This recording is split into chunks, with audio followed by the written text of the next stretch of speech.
Section 2. You will hear a podcast about an area called the sheep market in a New Zealand city. First, you have some time to look at questions 11 to 14.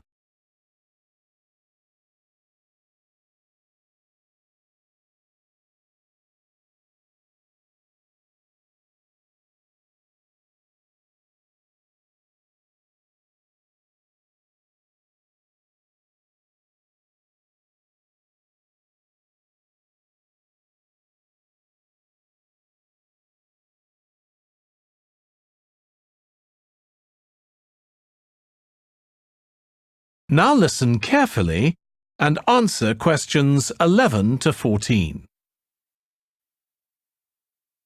Welcome to this podcast about the sheep market, which is one of the oldest parts of the city.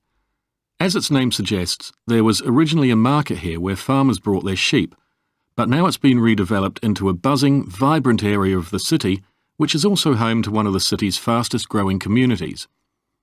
The nearby university has always meant the area's popular with students who come in to enjoy the lively nightlife, but now graduates embarking on careers in the worlds of fashion and design are buying up the new apartments recently built here to replace the small houses where the market workers used to live.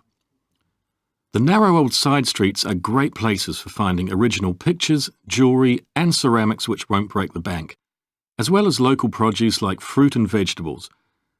There's also lots of pavement cafes where you can have a coffee and watch tourists from all over the world go by. The oldest buildings in the area are on the main streets, including the city's first department store, built in the 1880s, which is still open today. The sheep market is a centre for fashion, and there's a policy of encouraging new young designers. The Young Fashion Competition is open to local young people who are passionate about fashion. This year, they've been asked to design an outfit based on ideas from the music and technology that's part of their everyday life, using both natural and man-made fibres. The garments will be judged by a panel of experts and fashion designers, and the winning entries will be modelled at a special gala evening. Parking at the sheep market is easy. There are plenty of pay and display car parking spaces on the roadsides, which are fine if you just want to stay for an hour or two.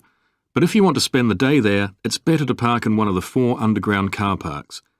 It's not expensive, and if you can present a receipt from one of the local stores, you'll not be charged at all.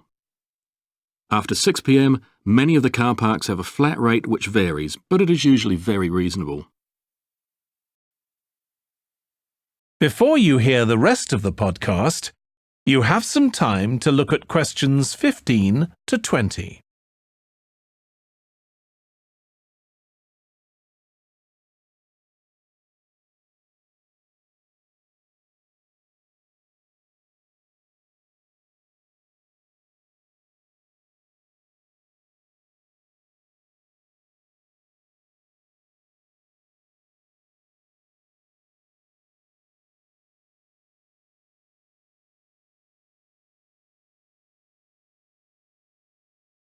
Now listen and answer questions 15 to 20.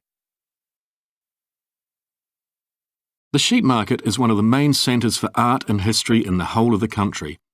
If you look at our map, you'll see some of the main attractions there.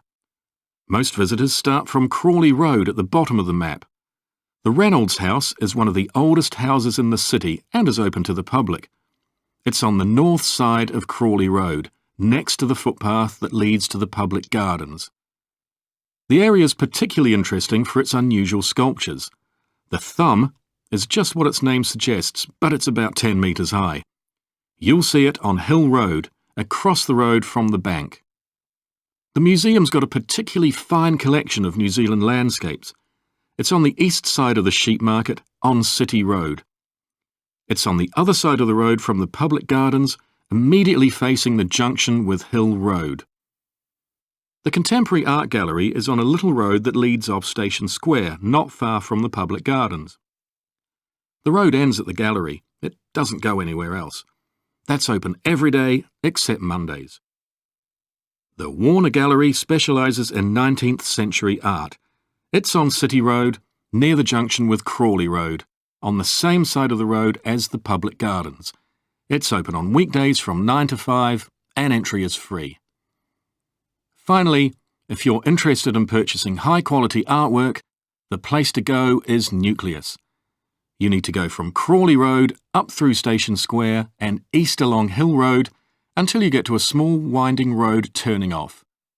Go up there and it's on your right. If you get to City Road, you've gone too far.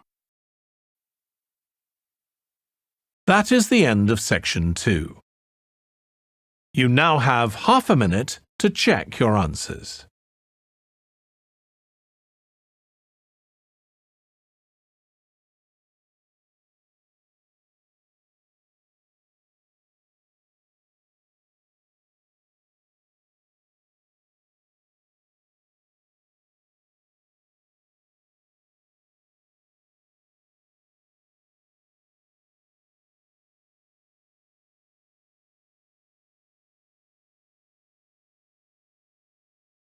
Now turn to section 3.